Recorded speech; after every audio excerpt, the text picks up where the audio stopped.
Hey everybody, here's the latest. Little impulse Black Friday buy.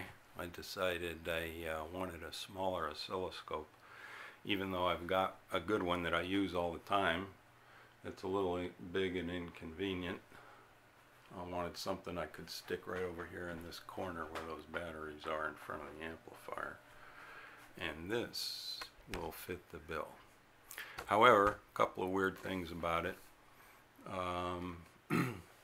The most obvious here is the power supply. It runs off one of these 5-volt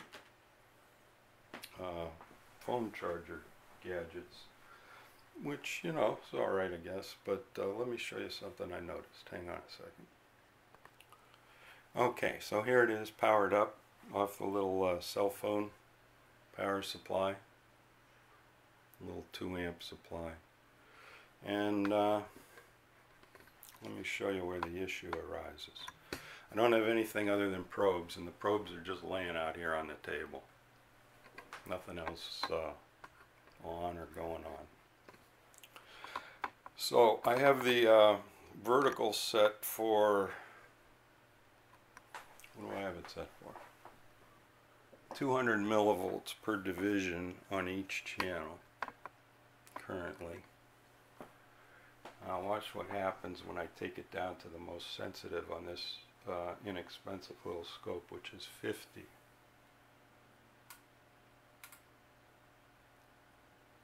50 millivolts there.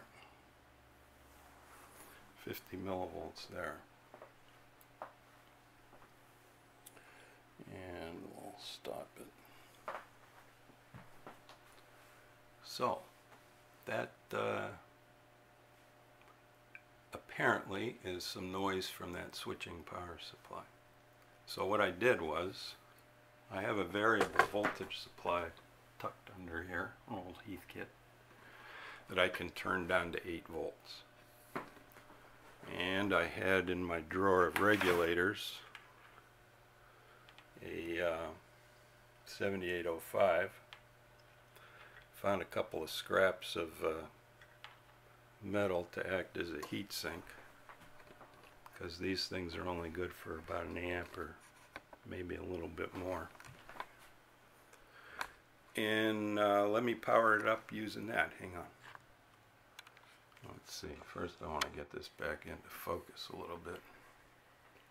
Okay, let me plug in the homebrew supply. Hang on. Okie dokie, I don't want to leave this on too long because that regulator gets warm.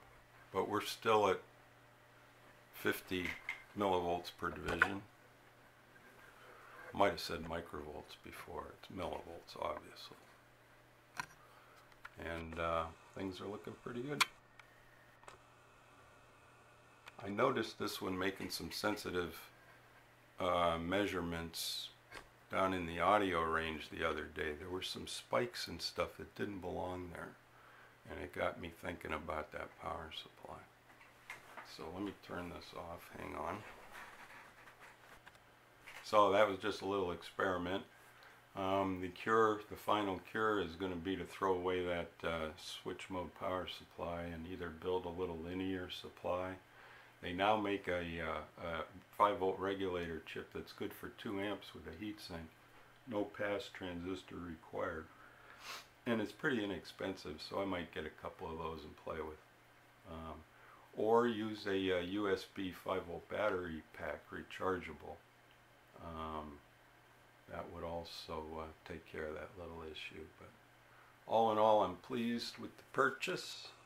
It's got a nice function generator built in. Does the XY, so I use my curve tracer on it. And like I say, it's going to be real handy because I can keep it right at arm's length, which can't really do with my tech. Anyway, Merry Christmas everybody. See y'all later. Keep tinkering by all means. Ho ho ho.